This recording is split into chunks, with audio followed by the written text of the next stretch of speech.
Assine a Piauí exclusivamente digital. É conteúdo que não acaba mais. Só R$ 6,90 no primeiro mês.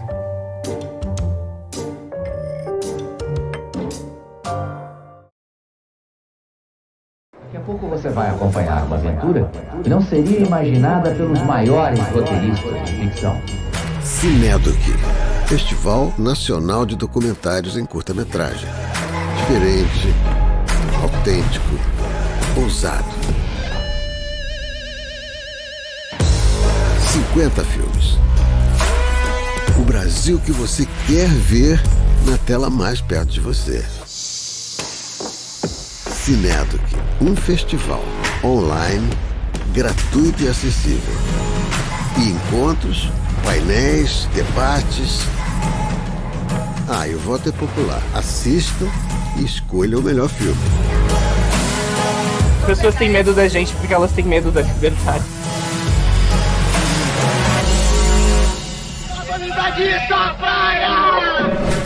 Cinedoc, de 21 a 31 de outubro.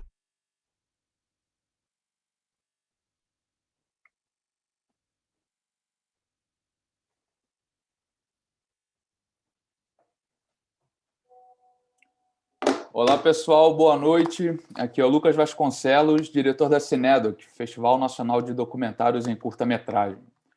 Hoje é domingo, dia 23 de outubro, e nós temos o nosso primeiro painel do festival. O primeiro painel do festival é São Paulo no Doc, uma cidade como personagem.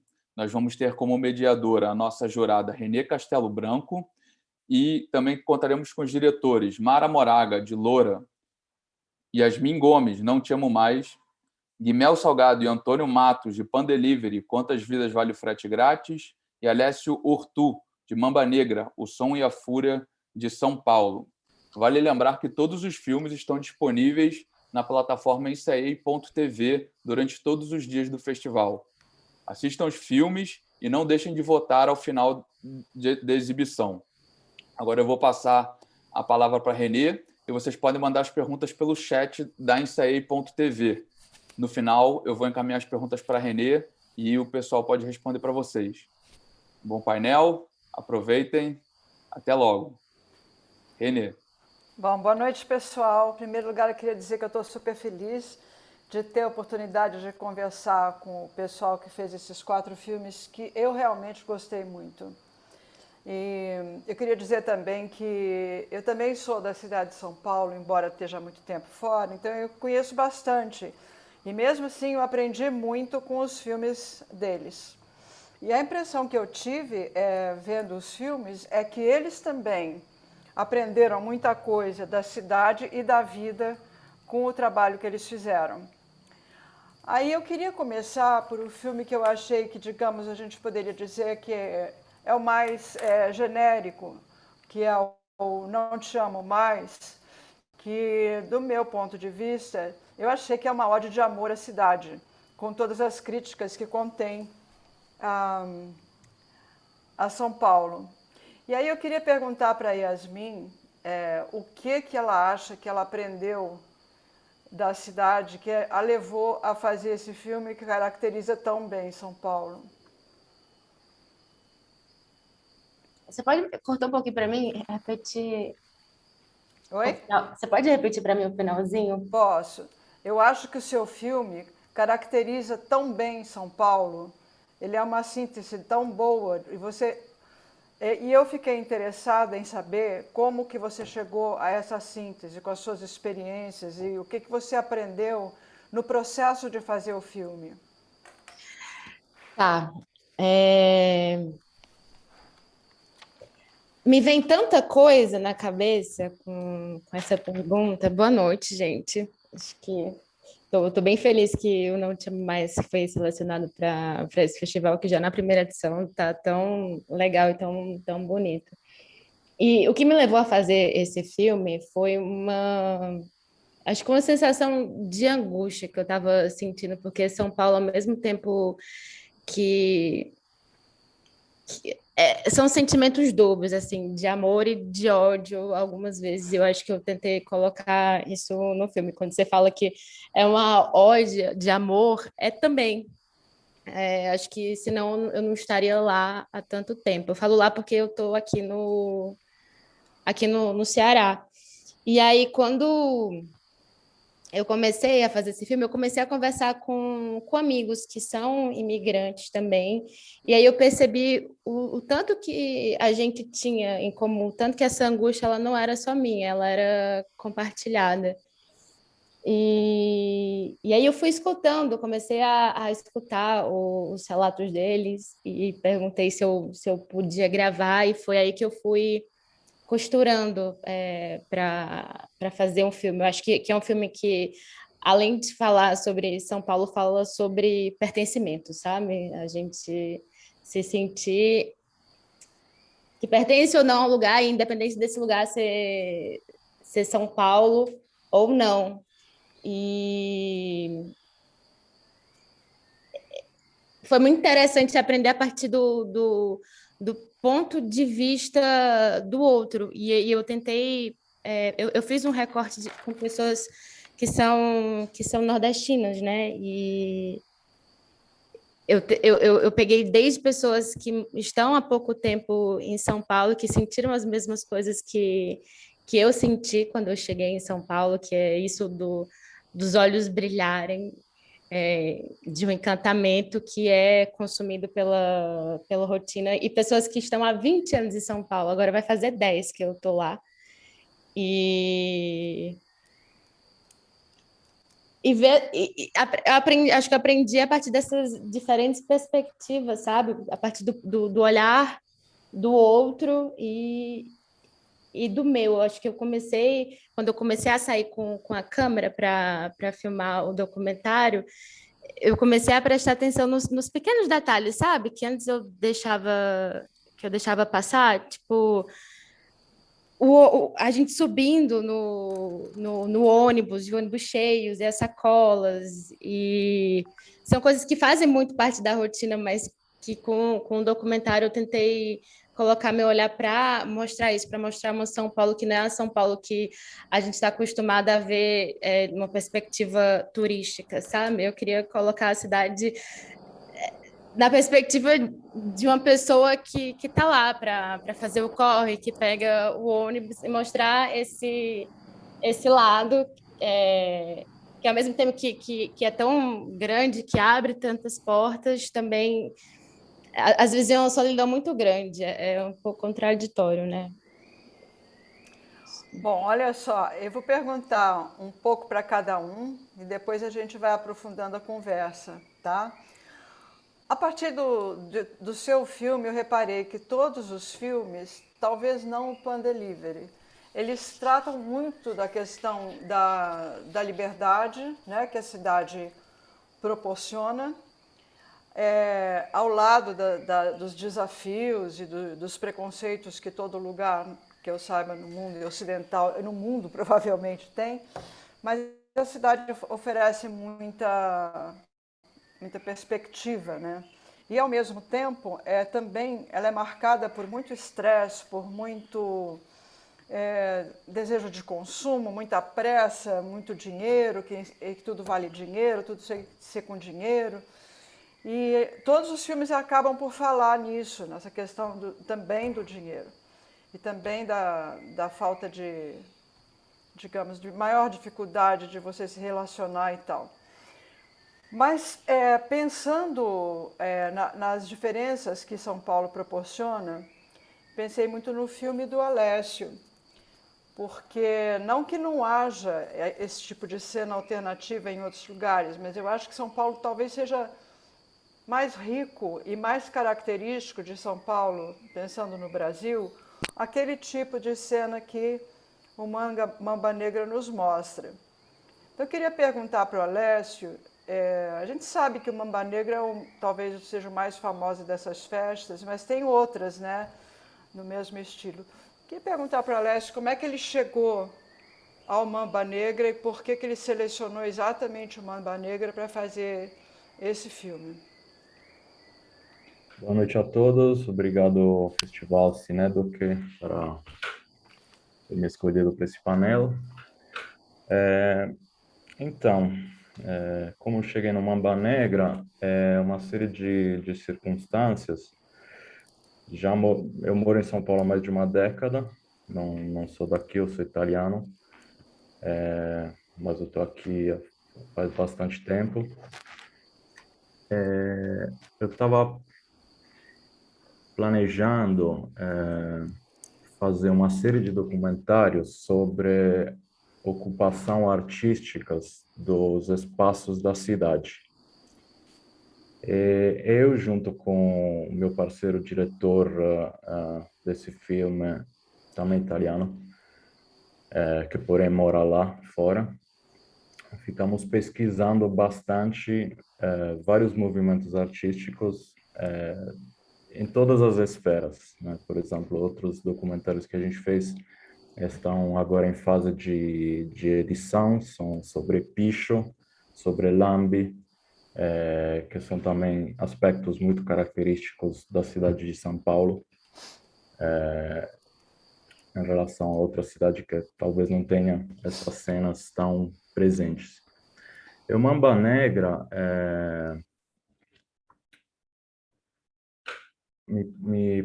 nos pareceu ser o mais representativo desses movimentos musicais, né, que envolvem a criação de festas, música, dança, todas essas manifestações artísticas de performances dentro das baladas, em primeiro lugar porque eles começaram ocupando espaços da cidade abandonados de uma forma ilegal, apesar de que ao longo dos anos, por questões jurídicas, etc., digamos que entraram na legalidade, né? Ficaram um pouco mais, enfim, não sei nem como definir, mas isso sem nunca perder o espírito libertário originário, que ainda se mantém nas festas. E a gente foi muito bem acolhido, a gente entrou em contato, conversamos, as duas organizadoras, Carol e Laura, super entenderam o que a gente queria fazer, nos acolheram, realmente colaboraram demais, foi uma criação conjunta, inclusive. Isso não sei se eu respondi a tua pergunta, mas, enfim, acho que sim, tem outras festas, mas eu acho que a Mamba Negra é a mais potente, a mais característica, enfim, que se alinhava mais com o que eu queria dizer e fazer. Quando você falou, no filme também diz isso, né? Que inicialmente o pessoal estava em ocupações ilegais, mas não é só em ocupação dentro de algum lugar, eles ocupam ruas, eles se manifestam abertamente onde dá, né? E agora, eu reparei também que tem um outro filme, que é o filme da Loura, né? Que é um filme que a Loura também mora numa ocupação, não é, Mari? O trabalho dela não é dentro da ocupação? Então, ela mora... Oi, boa noite. Tudo bem? Obrigada pelo convite, estou bem feliz de estar aqui, já saí falando.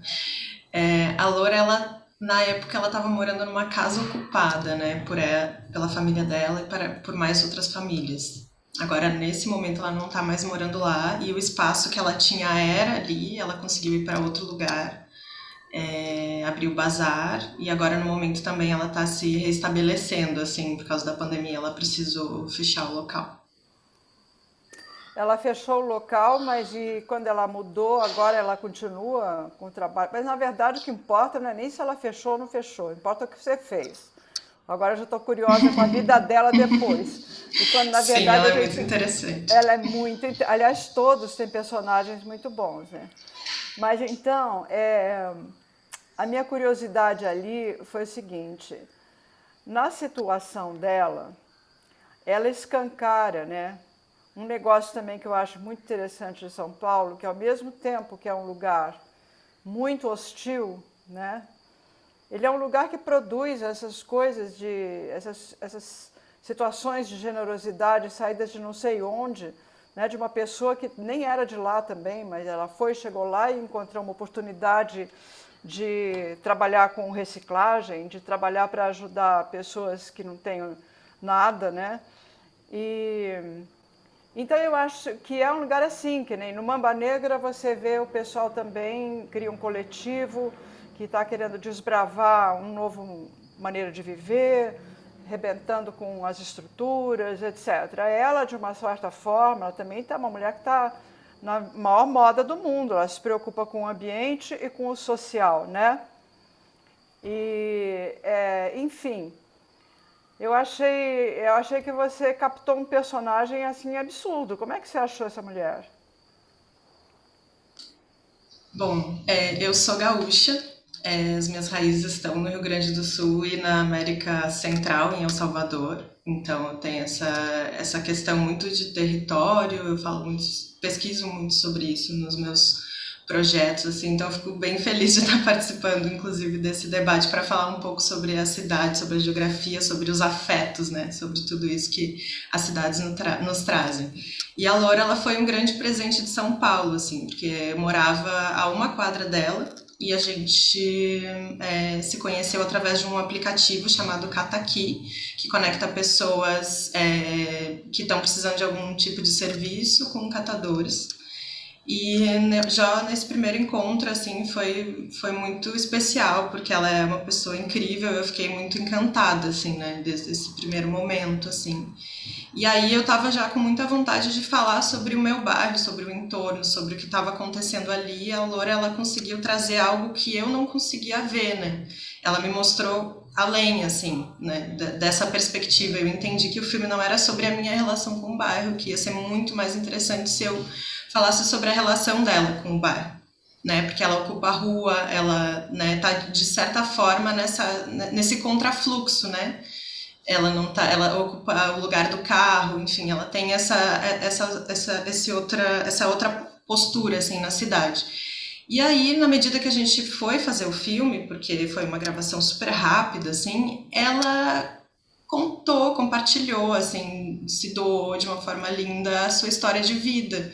Que é aí que o filme aconteceu, porque ela acabou contando pela primeira vez a maior parte das histórias para a câmera, assim, né? Ela fez uma partilha muito forte, assim, e aí o filme muda um pouco de estrutura para virar a história da Loura e não a história do bairro, né? Enfim. Entendi. Como é que você chegou ali?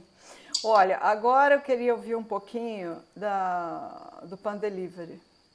No caso do Pan Delivery, que também gostei demais do Pan Delivery, eu acho que aquilo chegou no lugar exato de onde daquilo que a gente sentiu nas cidades grandes na época da pandemia, né? Quer dizer, ainda estamos na pandemia, mas é uma situação completamente diferente, nem dá para comparar. E eu achei que uma coisa que sempre me intrigou é como que a gente está se encaminhando numa sociedade, sobretudo nessas grandes cidades como São Paulo, Rio, sei lá, todas as grandes cidades do mundo, de querer que tudo seja feito de acordo com seus interesses, tudo na pressa, na correria, em 10 minutos eu quero a comida aqui, e por aí vai, né? Às custas da vida das pessoas que trabalham com isso, e não adianta dizer, eles fazem porque querem, é um trabalho, mas é muito mais complicado do que isso. Aí eu queria pedir ao Antônio e ao Guimel que falassem um pouco de por que exatamente que eles escolheram esse assunto e o que eles aprenderam a partir dali. Bom, boa noite. Feliz de estar aqui com vocês todos. Parabéns pelos filmes.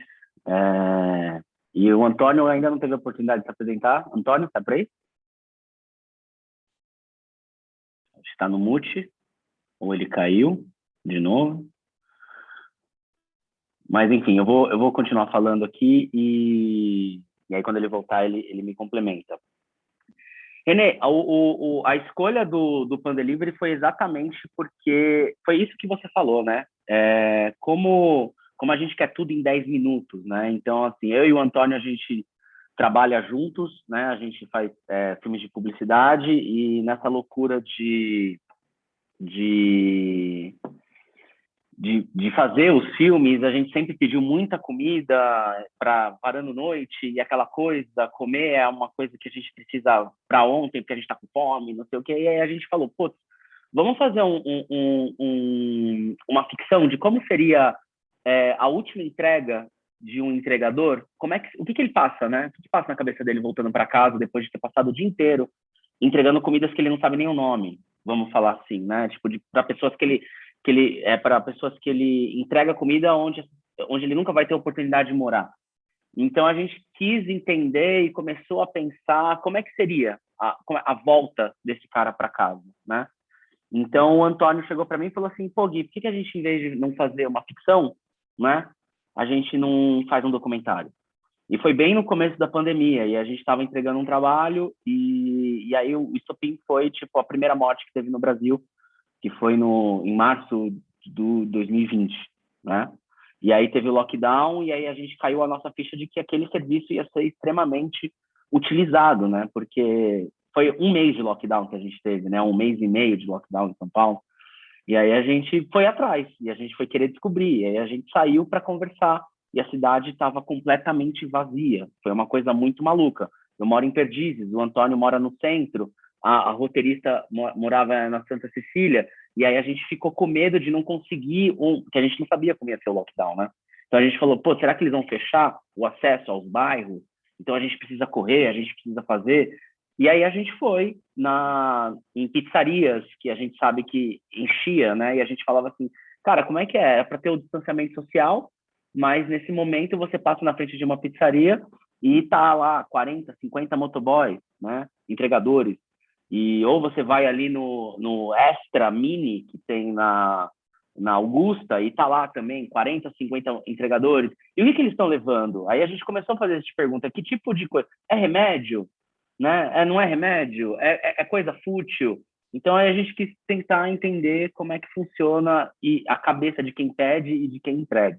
Então essa foi nosso ponto de partida, foi esse.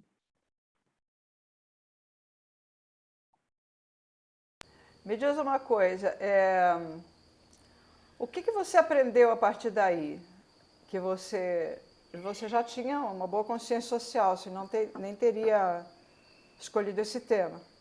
Mas conversando com eles e, sobretudo, com aquele seu personagem principal, que é um cara excepcional e que você até me contou que ele está se transformando num líder muito potente, né? O que você aprendeu fazendo esse filme? A gente aprendeu muita coisa, né? Porque pessoalmente, né, você entender, assim, a gente sempre vê, né, os entregadores na rua, mas efetivamente a gente não sabe qual é a realidade deles até você passar um tempo do lado dele, né? O que eles comem, né? Qual que são as dificuldades, efetivamente, de você trabalhar na rua, né? E eles falam, né? O Paulo fala, né? A gente entrega comida com fome, né? A gente carrega comida nas costas com fome. Então, você muda a sua perspectiva da classe trabalhadora mesmo que existe e o como o futuro, a uberização pode... O que é a uberização, né? Aonde isso vai dar, né? A exploração dos entregadores, dos trabalhadores, a gente está falando, no nosso caso, falando dos entregadores de aplicativo, mas a uberização ela vai muito mais longe do que isso, né? Tipo, não é só dos entregadores de moto, a gente tem vários outros setores da sociedade que estão se uberizando, né? Então, a consciência mesmo de classe, isso traz para a gente no dia a dia e é você aprender a valorizar esse tipo de trabalho em diferentes áreas, né? E é o que a gente fala, a gente não é contra o serviço, né? A gente é contra como o serviço ele existe, né? Porque as pessoas precisam trabalhar, isso é um meio de trabalho, né? Então, como é que a gente pode melhorar isso, né? Como é que isso pode evoluir de uma forma que seja bom para os dois lados, né? Então, a gente começou a se questionar muito e aí você acaba caindo algumas fichas, né? E é basicamente isso, é mais a consciência de classe que você acaba construindo e evoluindo e entendendo o indivíduo, o que ele precisa, onde ele precisa ir, o que ele quer conquistar, quais são os ideais dele, os sonhos, né? Você entende que é uma classe trabalhadora que é muito polarizada, então você tem entregadores que são de esquerda, você tem entregadores que acham mesmo que eles são empreendedores, né? E você tem entregadores que achavam que eram empreendedores e eles caem a ficha que eles não foram, eles foram enganados. E você vê como essas pessoas elas estão muitas vezes largadas, né? Por essas empresas que usam, né? É como o Paulo fala, né? No documentário. O Brasil é um país que tem gente que precisa, né? De trabalho. Então é uma oportunidade para essas empresas terem essas pessoas para trabalharem de jeito mais barato, né? Uma mão de obra que, assim, numa crise como a gente está hoje, é tudo que uma empresa como essas querem, né? Então, é o tipo de coisa que a gente acabou se dando conta.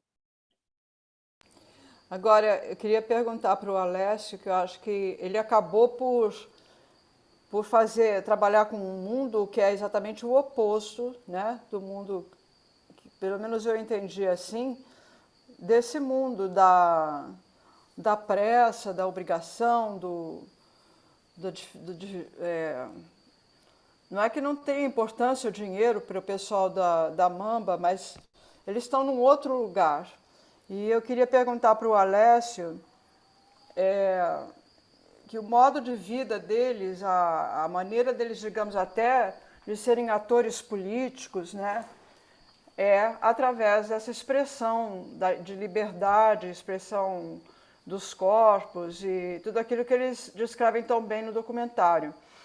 E eu queria perguntar para o Alessio o que ele percebeu, além daquilo que aparece superficialmente ali, não é superficialmente no documentário, a impressão que você tem quando vê as festas e tal, aquela alegria toda, aquela liberdade toda, enfim, o que é que a gente poderia dizer que eles teriam como caminho, além daquele momento onde eles estão vivendo agora?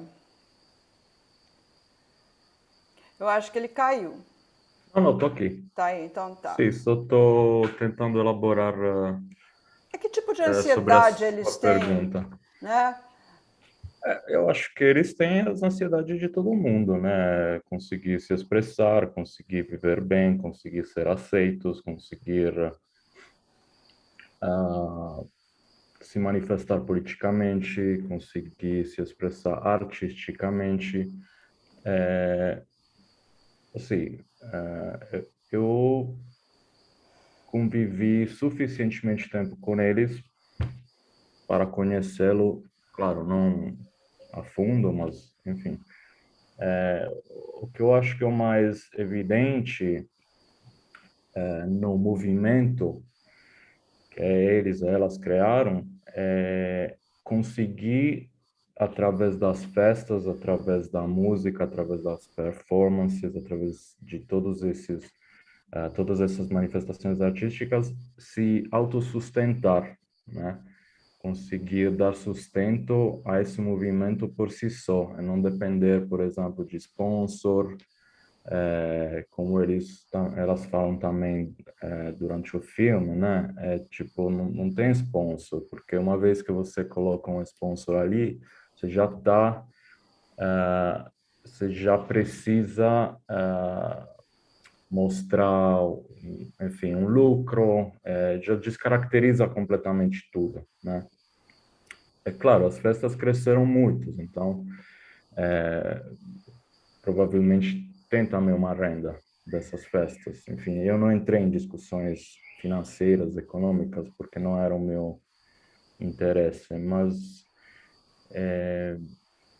eu acho que o objetivo mais importante é ser escutados, ser ouvidos, se manifestar da forma mais livre que elas podem. Elas acho que conseguiram fazer isso. Claro, durante a pandemia, onde tiveram festas, enfim, acho que elas tiveram que se reestruturar completamente, mas criaram um movimento bem sólido com bastante lastro, enfim, significado que acho que alcançou bastante pessoas e foi muito importante para São Paulo, para o Brasil, né? Agora, o fato deles terem provavelmente alcançado resultados financeiros, eu não vejo problema nenhum nisso. Pelo Absolutamente contrário. nenhum, claro, pelo contrário. Pelo contrário, senão como é que eles podem continuar a fazer se você não ganha nada? Não tem nada a ver isso, né? Tipo, não, concordo. Eu acho que todos os artistas têm que ganhar dinheiro, é muito dinheiro, porque inclusive a gente tomara, né? trabalha, a gente Mas olha, no mundo, infelizmente, que é tudo muito caro, a gente tem que sobreviver, né? E viver bem. Queria te pedir uma coisa, Alessio. Você é que também, mais um que não é da cidade de São Paulo, né? Interessante que, pelo jeito, só o pessoal do Pan Delivery né? Ou também não são? Vocês são de São Paulo? Eu sou do ABC, o Antônio está tentando entrar de novo, ele teve uns problemas, ele está entrando já, e a próxima pergunta, René, eu vou deixar ele responder para você ouvir a voz dele. Mas vocês são de São Paulo, não? Eu sou do ABC, eu nasci em Santo André, mas eu moro em São Paulo já há 5 anos. E o Antônio, ele nasceu ali no fervo mesmo, né? Ele nasceu, morou ali no Jardins, Augusta, e hoje ele, desde pequenininho. Então, a gente é de São Paulo desde que nasceu. Então, não vale. O que eu queria que o Alessio perguntasse para Yasmin o que ele quisesse sobre o Não Te Amo Mais. Pode ser, Alessio? Pode ser, claro, pode ser. Yasmin, tudo bem? Gostei muito do seu filme. Assisti todos, inclusive, parabéns a todos. Vamos lá. Você, com certeza, decidindo fazer um filme sobre São Paulo, né, que provavelmente veio de um incômodo que você estava sentindo na sua relação com a cidade. Eu queria saber o que te proporcionou isso. Você confirmou suas dúvidas, seus desafetos, ou foi uma descoberta pelo contrário? De fato, eu gostei muito da frase como você termina o filme, que é algo tipo, eu não te gosto mais, mas eu te amo, algo do tipo. Eu acho que define muito a relação de muitas pessoas com a cidade. São duas coisas completamente diferentes, né? Amar é gostar. Queria que você desenvolvesse um pouquinho sobre isso. Obrigado. Obrigada pela pergunta. Eu acho que essa relação com São Paulo é uma relação mesmo, né? Que, igual você falou agora no final, que gostar é diferente de amar. Eu já estou no ponto que a cidade ela já não me encanta mais do jeito que ela me encantou. Embora eu ache que quando eu voltar, eu gostaria de redescobrir São Paulo, porque já faz um ano que eu não estou lá. E eu assisti também o filme de Todo Mundo, e aí eu fui vendo São Paulo de novo, e lugares que eu frequento, lugares que são perto da minha casa, e eu fiquei assim, eu acho que eu tô com saudade de São Paulo. E o que me levou a fazer o filme foi justamente me encontrar num lugar em que a gente tem acesso a muita coisa e é muita oportunidade de trabalho, mas, ao mesmo tempo, a concorrência é muito grande. Você não faz as coisas que você necessariamente queria estar fazendo. E eu sou atriz. Toda a minha formação vem do teatro. E eu queria fazer cinema, só que não aparecia teste. A gente não chega e encontra assim, eu venho fazer um teste para participar. Então eu falei, então eu vou fazer um filme. Aí eu peguei a minha câmera e aí eu me perguntei assim, tá, mas sobre o que é que eu vou falar? Vou falar sobre o que está me dando angústia, porque ao mesmo tempo isso era uma coisa que estava muito latente em mim, sabe? Essa reconexão com o lugar de onde eu vim e o contraste que São Paulo me dá, essas perspectivas muito muito diferentes. E aí eu fui aprendendo a fazer um filme. Eu não sabia, mas aí eu fui cara de pau e peguei minha câmera, fui aprendendo a montar e ter esse olhar para o outro e ouvir o que a outra pessoa tem a falar, sabe? Juntar essa sensibilidade para ver o ponto de vista de outra pessoa. E aí, eu acho que isso foi foi muito bom o resultado no final, de ver que o filme falava de algo que não era só meu, porque são muitas pessoas, são milhões de pessoas que moram em São Paulo, e às vezes a gente acha que só a gente está passando por aquilo, e aí quando você começa a investigar, não, você aprende que a sua angústia ela é compartilhada por outras pessoas, e o encontro é muito bom, tanto das coisas que causam uma angústia maior, mas também das coisas felizes, como as coisas que são retratadas no seu filme, por exemplo, essa liberdade, essa festa. Você gostaria de ir numa festa do Mamba Negra? Você já foi?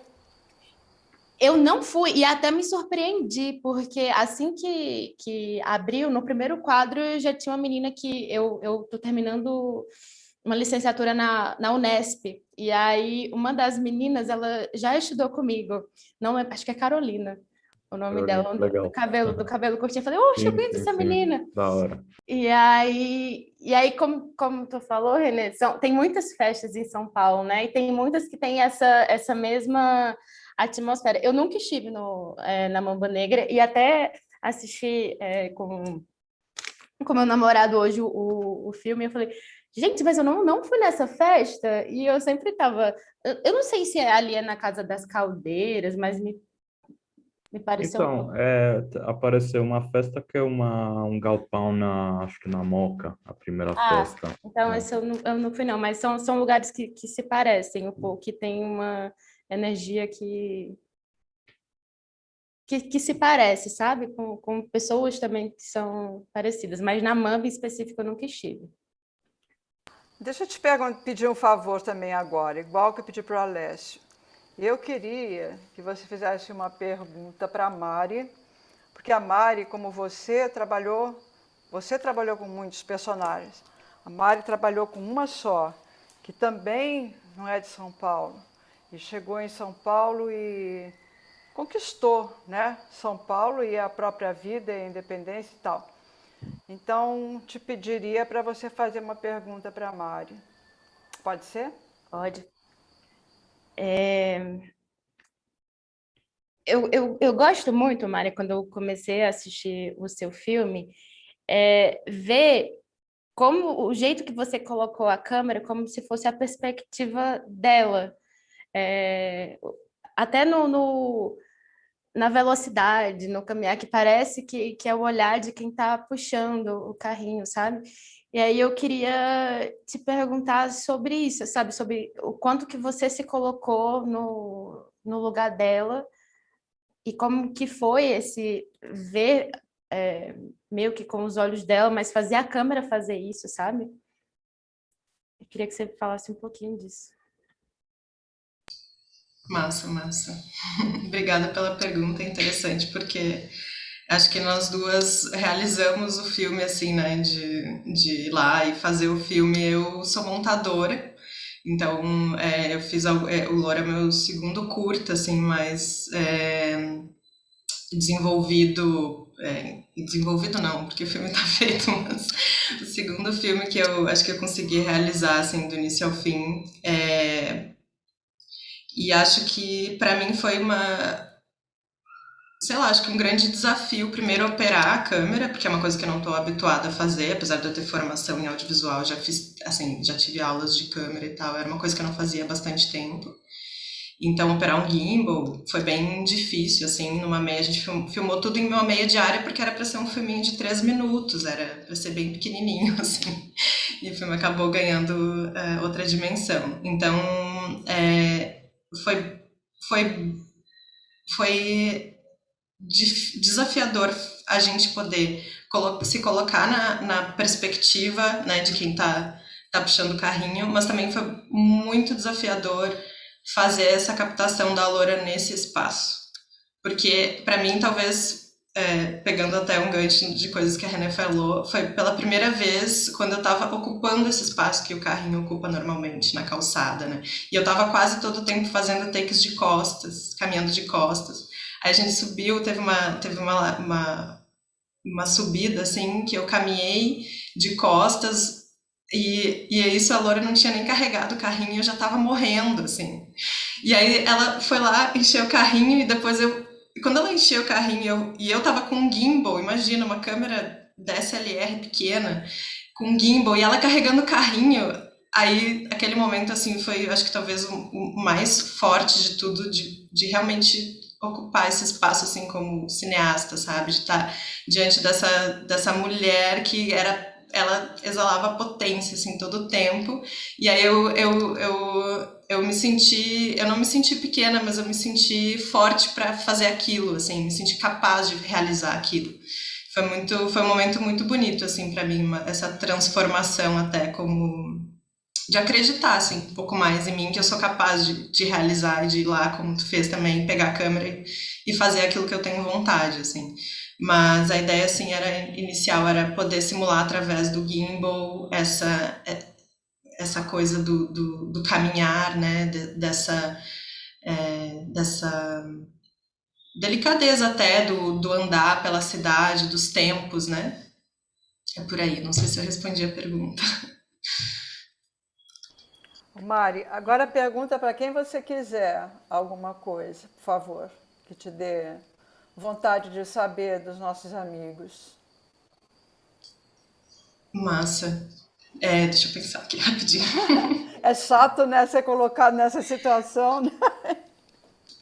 Não, é engraçado, porque até queria pedir desculpas, eu não consegui assistir todos os filmes que eu estava trabalhando, mas eu vou terminar de assistir amanhã, então eu vou fazer a pergunta para o Panda Livre, que eu assisti, de fato, o filme, assim, e eu fico pensando que talvez essa relação do trabalho com a cidade é um pouco, né, uma das principais questões que eu acho que estão pegando agora, né, no audiovisual, em todos os trabalhos, né, e eu queria entender enfim, como é que se vocês têm vocês continuam tendo contato, né, com o personagem, como é que vocês acompanham isso e depois do filme, né, ou como o filme trouxe alguma visibilidade, ou pôde transformar, se o filme ele foi assim um articulador de soft power quase, assim, né, de poder trazer esse tema e as pessoas começarem a se questionar. Vocês acham que rolou isso, enfim? Antônio, eu acho que eu vou deixar você responder, porque você não falou nada até agora. Então, cadê o Antônio? Oi, gente, desculpa, a minha internet está muito ruim aqui. Eu recebi a pergunta toda picotada. Ela perguntou, Mari, vê se eu comi alguma bola, se a gente manteve alguma relação com os personagens depois da gravação, né? E, Mari, só responde a última parte da pergunta que picotou para mim também aqui. Se vocês acham que o filme também foi uma ferramenta de transformação para fazer as pessoas questionarem as relações de trabalho, né? Antônio, com você. Um dos retornos que a gente teve de quem assistiu era geralmente a frase, nossa, eu nem sabia que era assim. Rolou mesmo uma surpresa do espectador de entender como é que funcionava essa estrutura. Quanto ao impacto dele, o nosso plano, a gente sempre tentou correr muito para tentar lançar ele junto com a manifestação dos motoboys dia 1º, né? A nossa ideia era filmar a manifestação e tentar, de alguma forma, jogar no mesmo dia. A gente acabou não conseguindo fazer isso, né? Eu acho que se a gente tivesse conseguido, talvez a gente teria conseguido um multiplicador de impacto. Uma coisa acaba ajudando a outra a se disseminar, né? Mas eu acho que sim, eu acho que ele teve um bom questionamento que foi replicado por muita gente. A gente ficou até meio surpreso, assim. Até o Suplicy replicou sobre o documentário, porque especialmente se falando de motoboys, é uma coisa que ficou muito evidenciada na pandemia, que essa galera estava do lado que estourava da corda e que estava todo mundo dependendo deles, né? Então eles se evidenciaram gigantemente na internet, nesse momento de pandemia.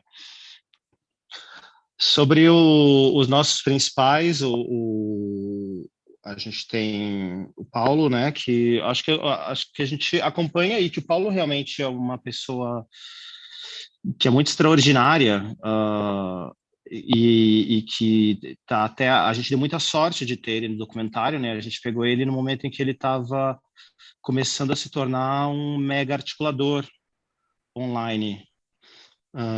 Inclusive a gente ficou hiper surpreso quando aconteceu o lance da estátua do Borba Gato, né? O Paulo hoje ele já evoluiu além de ser uma pessoa que agrega e levanta pessoas e movimentos para lutar por coisas melhores nesta questão de aplicativo. Acho que ele já está se tornando uma pessoa mais realmente política em geral. Não sei se eu consegui me fazer entender. A gente tem acompanhado eles, a gente tem acompanhado, mas obviamente não com a intensidade dos meses de documentário, né? A gente via quase todos os dias os nossos personagens, e agora, até por força do término do filme, a gente acaba se tornando um pouco mais distanciado. Mas a gente continua acompanhando. A gente está marcando com o Paulo para tomar uma cerveja esse mês. É isso, Guilherme? É isso. Eu tô maluco pra tomar uma cervejinha com o Paulo, cara, porque qualquer encontro que você tem com ele é mágico, assim, de como sua cabeça abre, né? Porque é um cara que entende muito das relações humanas, assim, e como que a gente pode acabar melhorando como pessoa, né? Ele dá uns tapas na sua cara de vez em quando, e umas verdades que você não quer ouvir, mas é uma pessoa incrível. Agora eu queria fazer uma pergunta também mais genérica. Se você, até o Alessio já falou sobre isso, de uma certa forma, o que vocês acham que descobriram de mais peculiar do filme de vocês, que é bem característico de São Paulo? Pode falar, a Mari. Característico de São Paulo, eu acho que, para mim, são pessoas incríveis que estão sem holofotes. Assim, é uma cidade que guarda pessoas maravilhosas. E eu acho que a Laura é uma delas. Assim, eu fico muito feliz de tê-la conhecido, sem dúvida, e de ter de poder manter uma relação com ela, assim, porque isso. Eu acho que é um pouco essa essência de São Paulo, uma cidade feita por pessoas. Para mim, pelo menos, é um pouco esse sentimento.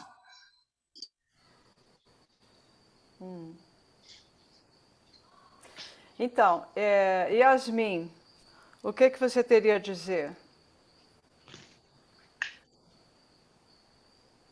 Sobre característica marcante de São Paulo. Que eu Já vejo que eu vejo no meu filme.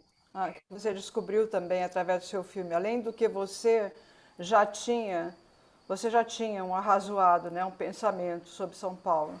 Mas o que você descobriu fazendo o filme? Eu acho que ficou mais evidente para mim, fazendo o filme, o tanto que é contraditório, porque ao mesmo tempo que você tem uma liberdade, é o que uma das pessoas que fala no meu filme diz, que ao mesmo tempo que a gente tem essa sensação de liberdade, é porque a gente tem essas diferentes bolhas. E a contraposição das bolhas, a oposição que São Paulo causa.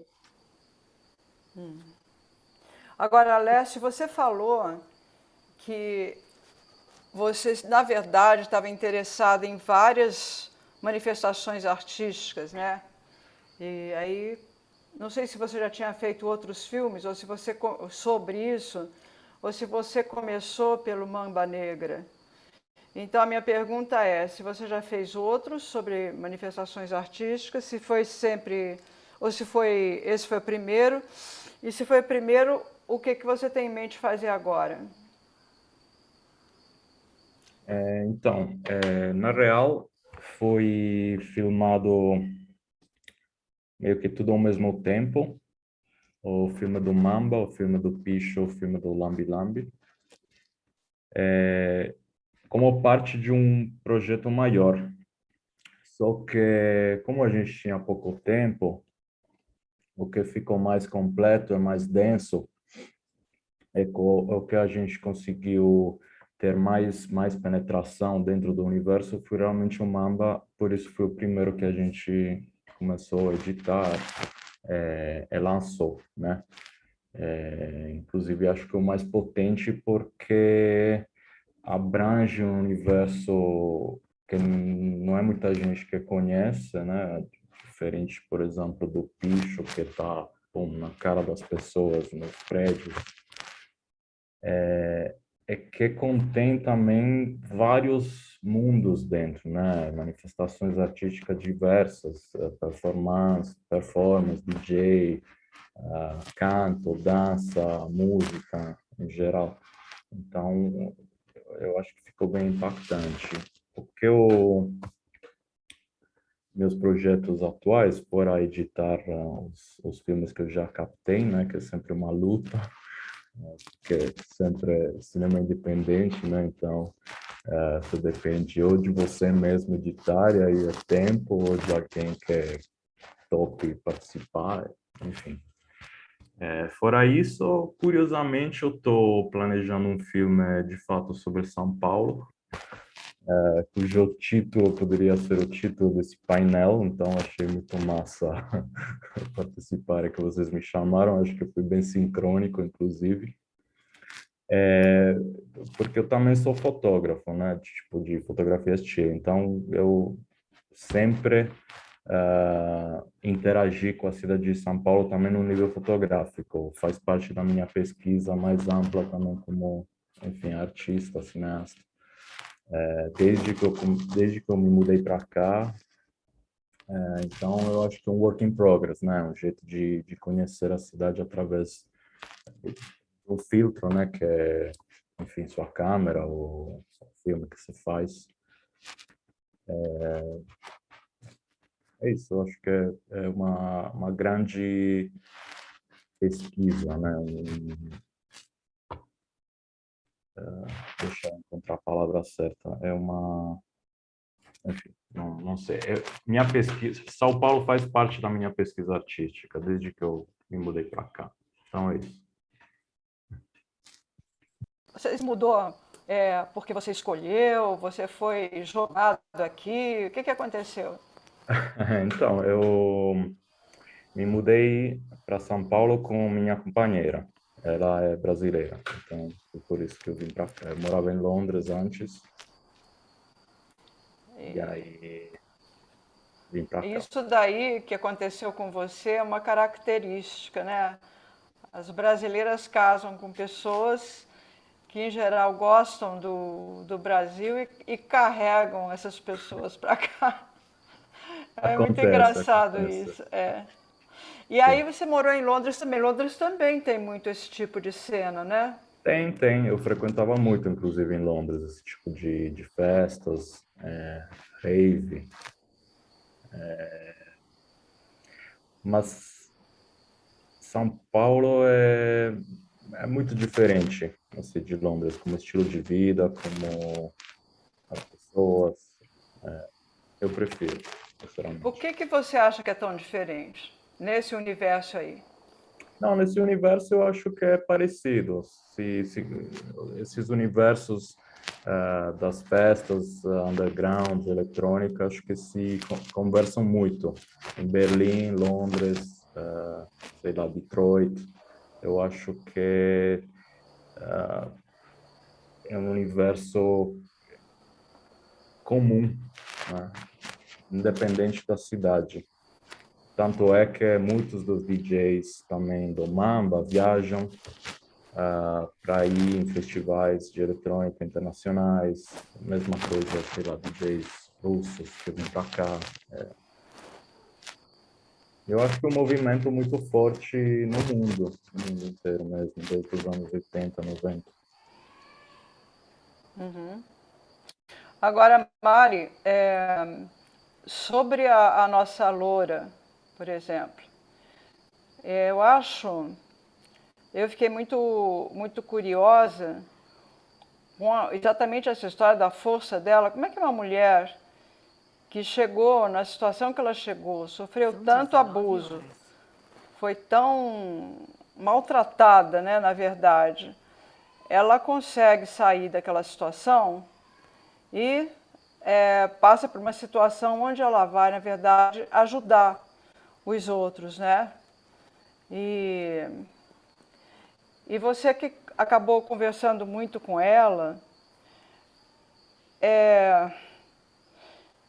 eu acho que São Paulo tem uma coisa que tem muita violência assim, social, né? Sobretudo ali no centro, naquela região da Cracolândia, o negócio não é mole, não. E ela também se viciou, aconteceu tudo isso.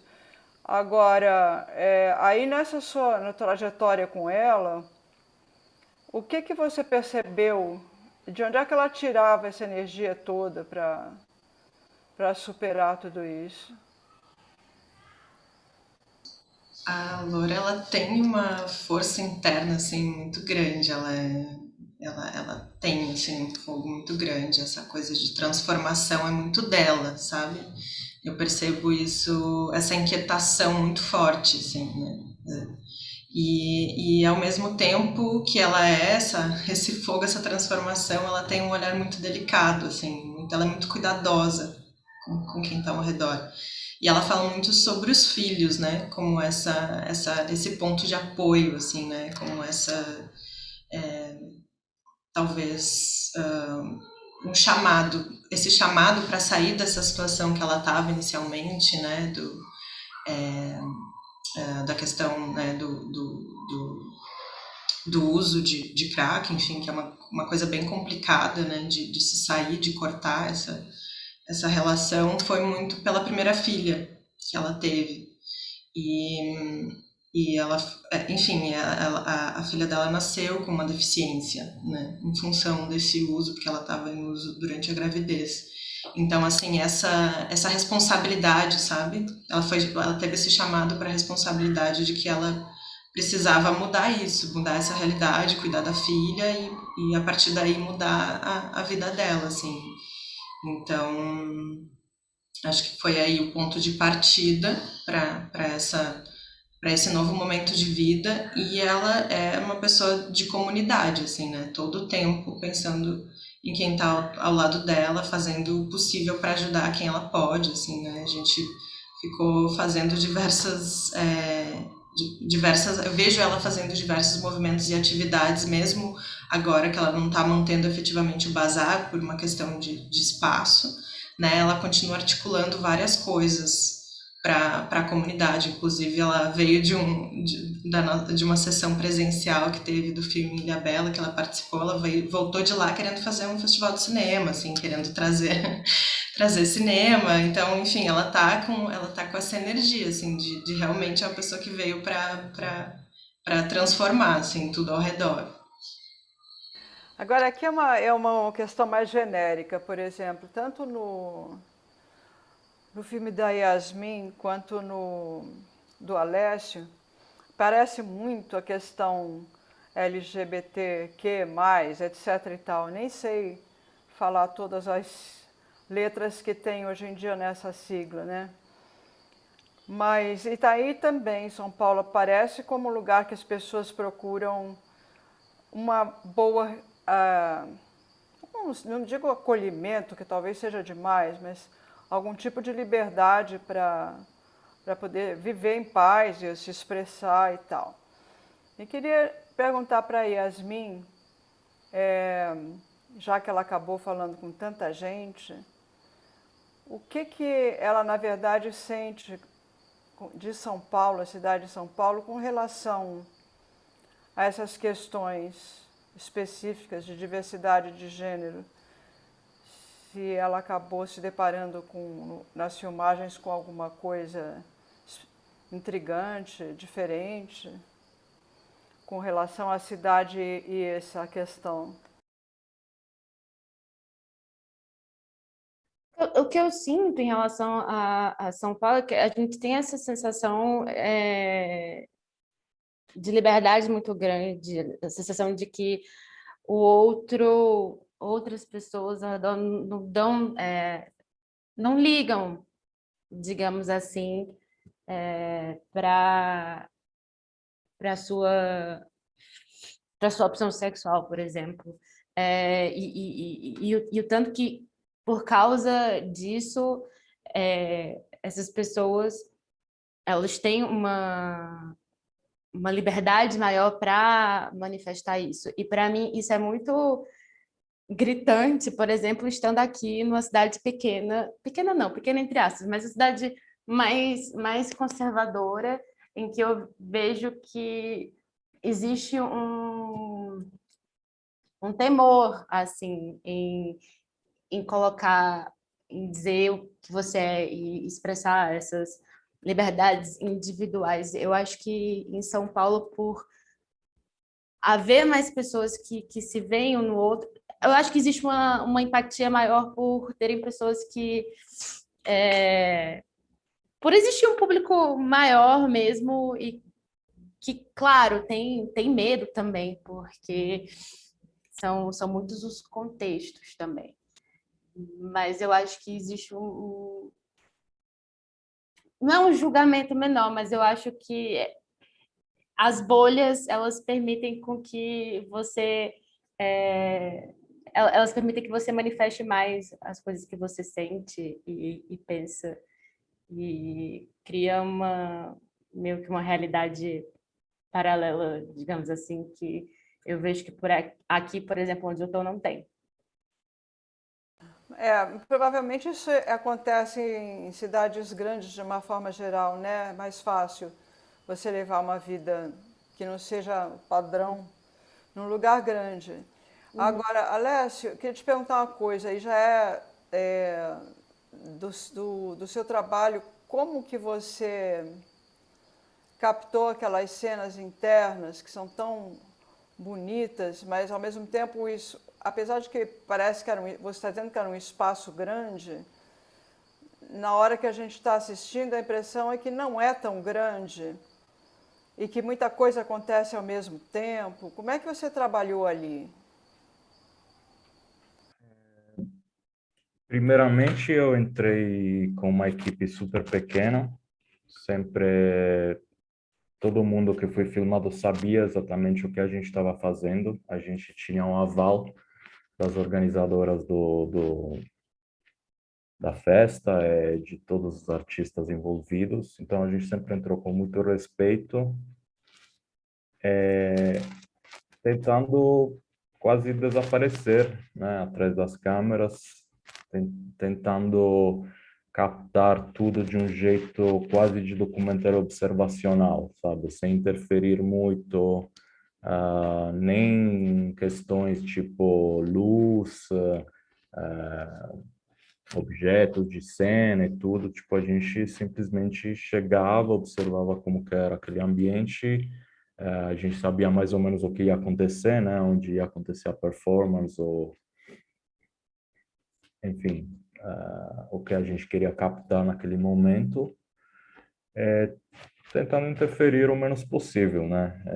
Para dar também essa sensação de intimidade, que pode parecer um contrassenso, tipo algo que não é tão intuitivo, né? Porque você quer desaparecer, mas ao mesmo tempo você quer dar uma sensação de intimidade, né? Isso, a gente chegou nesse ponto sempre através de uma troca muito intensa com os artistas envolvidos, né? Tipo, sempre meio que criando em conjunto todos os conteúdos. Mesmo as tuas cenas que não são na festa, né? Você continua dando a impressão que aquilo... É claro que eles estão fazendo algumas coisas ali para você, né? Mas na você real, não não. tem... Ah, não? Não, na real não. Só nas entrevistas, que claro, são entrevistas mais clássicas, sentados. porque claramente precisava de conteúdo, né? Saber do que a gente estava falando, não só através das imagens, que eu acho que são as partes mais fortes, obviamente, as mais impactantes no nível estético até, mas precisava também entender quem eram essas pessoas, quais eram os objetivos, a visão de mundo. Então, as únicas coisas que foram feitas realmente para a câmera foram as entrevistas. O resto são coisas que iam acontecer de toda forma, eu estando ali ou não. Então, aquelas cenas dentro da casa em que eles cantam, eles dançam, tudo aquilo, ele já era um ensaio, sei lá o quê, ou eles estavam se divertindo, aquilo não foi provocado. Não, absolutamente não. Era ensaio da banda Teto Preto, né? Que é uma banda que foi criada, se formou dentro do Mamba Negra. Eles fazem aquele ensaio toda semana ou todo mês, enfim, para se preparar para a performance que acontece dentro do Mamba Negra todo mês. Então, é isso. Também a situação onde elas vão colar os lambes lá no centro, no Minhocão. Isso acontece sempre antes das festas, porque é um jeito de divulgar, um jeito de também ocupar o espaço público através dessa colagem, né? Quando você fala o lambe, você está falando o quê? Não são daqueles fotógrafos antigos. Você está falando disso, da colagem? Os cartazes, sabe os cartazes? Que é o outro filme que você... Sim, outra captação, outro filme que eu fiz. Sabe os lambes com aquelas frases meio com duplo sentido, ou frases políticas. Mas e ali, nessa situação dos lambes, o que você encontrou ali de super peculiar também, se pudesse, que te atraiu a atenção? Especificamente as mensagens de cunho político num período em que o Brasil estava ficando extremamente polarizado e politicizado, que foi 2018, 2019, quando surgiu essa ideia. No caso agora que você falou da polarização, ali no pessoal das festas, eles se preocupam com a política macro ou eles vivem numa outra camada? Com certeza, se preocupam da política macro também, sem dúvida. A partir enfim, da luta pelos direitos, seja LGBT, seja feministas, seja pelo direito de ocupar os espaços públicos, ou enfim. Isso depois expande para o macro também, né? Porque tem tudo a ver, né? O Lucas disse que tem umas perguntas aqui. Vamos ouvir o que as pessoas querem saber? Oi, Renê. Oi. Todos me ouvem? Uhum. Tá, temos aqui duas perguntas. A primeira já é apontando para o futuro aqui, né? Para os diretores, no próximo filme sobre São Paulo, o Alessio já falou um pouco, né? Mas para todo mundo, qual seria o tema que vocês abordariam? Essa é a primeira pergunta. Quem quiser começar, fique à vontade. Antônio, quer falar ou não? Sobre o próximo tema? Os próximos roteiros... A gente tem um projeto de série que é em São Paulo, mas que ele, por enquanto, está embrionário. Então, eu acho que não cabe a gente falar antes dele estar mais bem moldado. Eu estou lançando um livro agora que é sobre São Paulo, e ele pega um pouco da nossa São Paulo centro, São Paulo cheia de ratos, uma São Paulo de filme noir, que mostra um pouco dessa... Que é uma São Paulo que eu acho até... Existe uma poesia muito bonita nela, é uma poesia dos escombros, né? que é uma coisa que a gente tem em São Paulo, que é uma certa beleza que não é tão explorada até. Mas ele é um livro, talvez um filme no futuro. Por enquanto, esses são os projetos. E eu acho isso super interessante também, esse tema do seu livro. É muito interessante. Agora, Mari, tem outro projeto? Ou o seu projeto é fora de São Paulo próximo? Ou nem sequer... E se tem projeto que pode falar? Porque às vezes a gente não pode falar. A gente sabe disso, né? Não dá para contar muitas vezes. Sim, sim. Não, eu tenho um projeto que está quase lançando agora. Lançando não, terminando de montar. Falta muito para lançar ainda. É um documentário que não é sobre São Paulo, mas foi um filme que aconteceu muito a partir de São Paulo, porque ele se transformou enquanto eu estava morando lá. Então é um filme que fala muito sobre El Salvador, sobre América Central, sobre imigração, né? Refúgio, que é a situação da minha família, assim. Então ele está falando sobre isso, e eu durante muito tempo vivi nessa situação de estrangeira na cidade de São Paulo, convivendo muito com outras pessoas estrangeiras, inclusive da América Latina, assim, né? Tem muitas pessoas em São Paulo. São Paulo é uma cidade que fala muito espanhol, né? Então a minha ideia também agora é tentar expandir um pouco essa ideia para um documentário interativo que fale sobre essas pessoas numa perspectiva de educação, né? Quem são esses novos chegados, crianças que estão em processo de alfabetização e têm essa relação como imigrantes dentro da cidade de São Paulo, assim.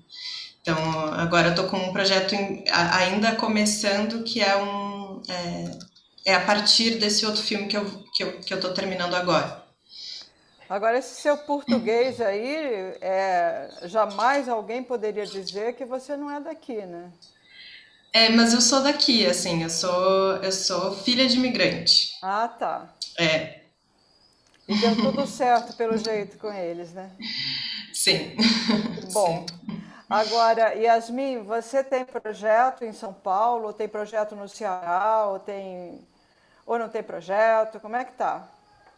Eu tenho um projeto, na verdade já foi gravado, eu fiz um curta-metragem, um segundo, que na verdade vai no oposto do Não Te Amo Mais, que Não Te Amo Mais vai para uma coisa maior que a cidade, e esse é da casa, a casa porque eu voltei pro Ceará e me confrontei de volta com essa casa, que é a casa que eu estou desde a infância, que já teve muita gente morando, e aí com o tempo, pandemia, hoje só tá a minha avó, e é uma casa que vai ser alugada. Então, sobre essa relação com a casa. E aí ele vai estrear no Cine Ceará, agora no final do ano. Quem sabe na segunda edição do Cinedoc. Mas eu fiquei pensando assim, eu quero trabalhar ainda em São Paulo. Eu volto para lá em janeiro. E fico pensando nesse redescobrir São Paulo, sabe? Acho que eu converso com os meus amigos e amigos que estão em São Paulo. Agora as coisas estão voltando, né? Mas amigos que falam, eu tô com saudade de São Paulo. Estando em São Paulo, mas o que São Paulo oferecia, sabe? Uma energia, uma atmosfera, as festas. E aí eu tenho vontade de explorar isso, sabe? Esse redescobrir, esse reencantar-se pela cidade. Muito legal isso. Vou agora perguntar para Antônio e Guimel o que eles estão pensando fazer daqui para frente, se tem algum projeto. Então, René, a gente tem um projeto, só que assim, como o Antônio falou, ele tá bem embrionário, ele tem um pouco a ver com corrupção, política, é uma série, e aí a gente não pode falar muito ainda, né? Então, mas a gente tem um projeto, a gente, como dupla, a gente se dá super bem, mas eu queria aproveitar a oportunidade e fazer uma pergunta para Mari. Eu posso?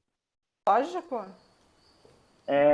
Ô Mari, eu assisti o seu documentário e a gente passou uma dificuldade muito grande, que é assim, cada escolha é uma renúncia, né? Então, Você comentou que a filha da Laura, ela nasceu com algumas deficiências. Isso, se eu deixei passar, você não fala no documentário, né? Ou fala? Porque eu não lembro de ter visto isso. Não fala, né? Não falo sobre isso. Como é que foi para você, então, na questão de montagem, já que você é uma montadora, de você ter que deixar coisas de fora? Porque para a gente foi uma dificuldade muito grande, assim, né? Ter tanta coisa captada, ter histórias de pessoas tão importantes e incríveis, e aí você, para fechar uma história em 15 minutos, 20 minutos, você tem que deixar coisas de fora, e é uma dor gigantesca, né? Eu acho que eu e o Antônio, a gente passou semanas pensando e jogando dados e cartas e falando o que a gente vai... Porque, assim, não dá para ter tudo, né? Como é que foi para você a experiência de tirar coisas para ter coisas? Eu acho que eu posso passar o resto da noite aqui falando sobre isso, que eu acho que isso é o maior desafio da montagem, assim, e acho que é uma das coisas que me interessa muito refletir sobre, porque eu acho que quando a gente está falando de um filme de afeto, né, no meu caso que eu estava ali como realizadora, como montadora, diretora, estava muito envolvida, né, fica um pouco difícil de se distanciar. E aí, esse distanciamento, no meu caso, acabou sendo o tempo mesmo, né? A gente realizou o filme em dezembro de 2018 e ele foi realizado durante todo o ano de 2019, né? Foi montado, né? Eu passei durante muito tempo entendendo o filme, porque ele tinha muito mais do que escolher o que era melhor, o que ela falava melhor, o que dava para entender melhor, o que era melhor, né? Essa classificação de melhor ou pior, era muito mais entender o que era mais a Laura no filme, né? O que representava mais a mesma sensação que eu tive ao conhecê-la, ao conhecer melhor ela, assim, né? Então foi um pouco esse questionamento até da questão de manipular essas entrevistas na hora da montagem, que é uma coisa que a gente faz muito, às vezes, para encaixar algo que a gente quer dizer, né? Manipular até no bom sentido, essa frase encaixa melhor para dizer isso, e foi muito mais o processo de empatia, o processo de escuta, de deixar que ela mesma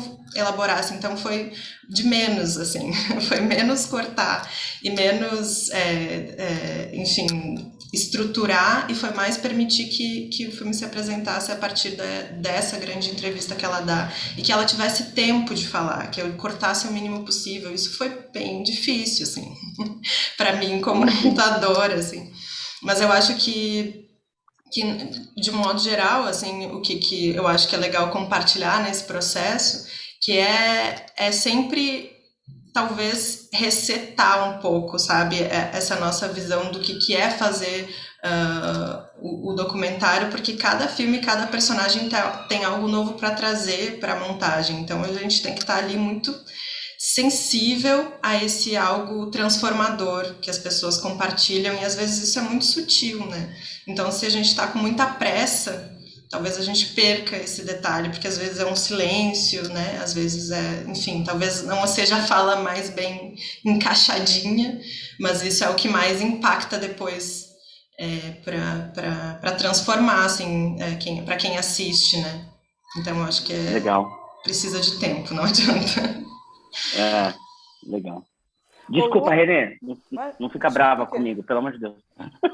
Brava por quê? Imagina, foi ótimo. O que é isso? Ao contrário. O Lucas, eu acho que agora era bom deixar o Lucas ver se dá tempo de fazer mais perguntas, se não dá. Dá mais uma perguntinha e depois a gente tem que ir partindo para o nosso encerramento. Acho que é a saideira agora. Tá. Boa. Deixa eu abrir aqui. Opa. Uma pergunta assim...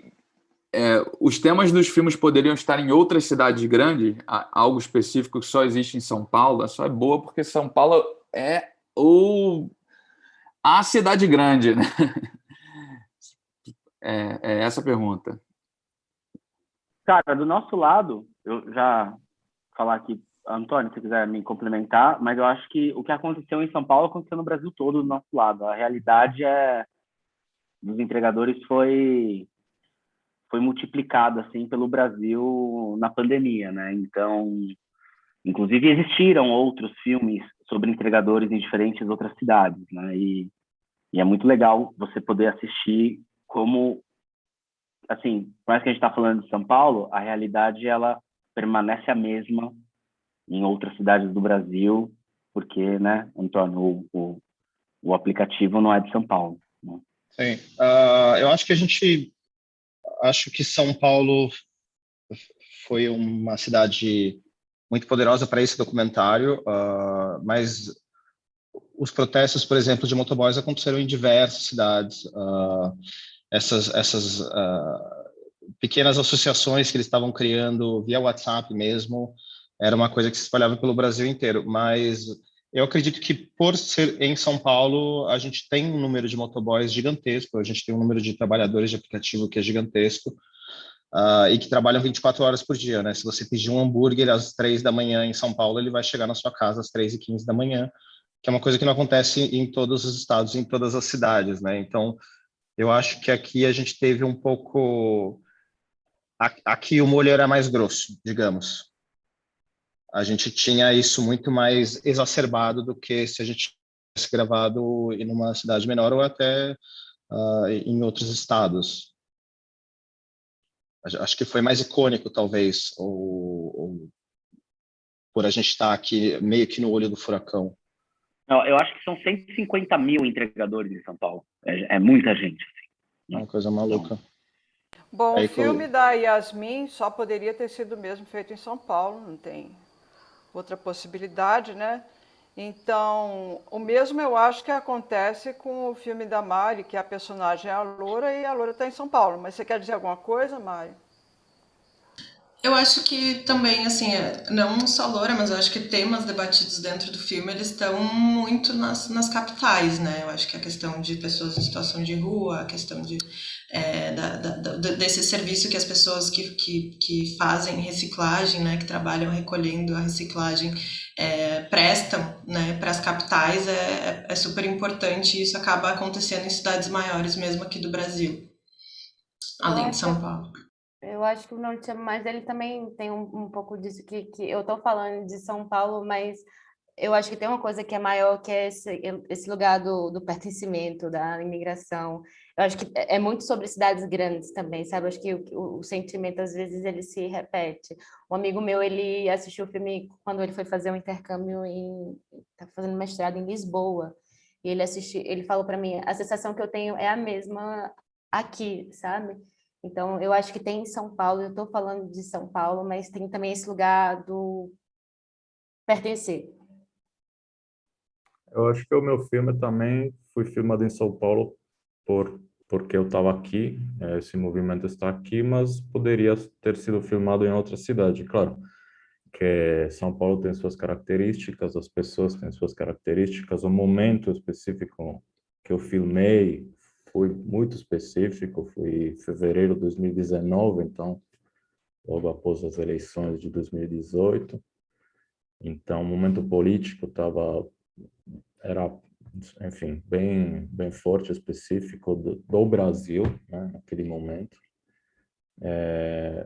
Porém, eu acho que, como fala de temas universais, através dos personagens, tem uma ressonância no mundo, né? Acho isso.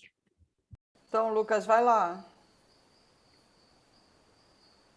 Oi, Lucas? pessoal. Sim. Fala. Então, queria partir para o encerramento aqui da nossa live, do nosso painel de debate. Fazer um agradecimento aqui em nome do festival a todos vocês. Primeiramente a Renê, a nossa curadora, a Mari, Yasmin, Guimel, Antônio e Alessio. Muito obrigado. Eu adoro o filme de todos vocês. Muito obrigado por participar do festival. Todo o talento de vocês realmente só faz somar. E, assim, eu acho que São Paulo foi o estado que mais mandou filmes, né, para o festival. Então, não tinha como fugir desse debate, né, desse painel. Eu gosto muito porque tem muita rua no filme de vocês, sabe? E eu acho isso, que o documentário é o cinema da rua, não é o cinema do estúdio, não é o cinema do ator, são das pessoas, sabe? Então, eu acho que é isso que a gente está querendo fazer aqui, sabe? Com a ideia do festival. mostrar essas histórias do Brasil que estão aí, de São Paulo, nos grandes centros e no campo, né, na área rural. Queria dar um recado final também, falar do painel de amanhã, que a gente teve está tendo uma mostra francesa no festival, em parceria com a Embaixada da França no Brasil. A mostra de amanhã é gravada, vai ser falada em inglês também, e a gente vai ter a presença dos 5 diretores: Simon Ripoll-Ourier, Karim Moussaoui, Ismael Geoffroy, Malak Matoug e Johan Guignard. Desculpa meu francês, mas eu acho que eu falei tudo certo. Amanhã às 18 horas, no mesmo horário. Lembrando também que todos os filmes estão disponíveis na plataforma icei.tv. Assistir, votar, que o voto é popular. E é isso, galera. Muito obrigado. Podendo ajudar na divulgação. Primeiro festival, toda força é uma força, toda ajuda ajuda. E é isso aí. Muito obrigado. Tchau, tchau. Obrigado, Lucas. Valeu, queridos. Obrigado. Obrigada, gente. Boa noite. Obrigada a todo mundo. Obrigado, gente. Obrigado, René. Obrigado, Lucas. Valeu. Valeu. Valeu. Tchau. Tchau, tchau. Tchau, tchau.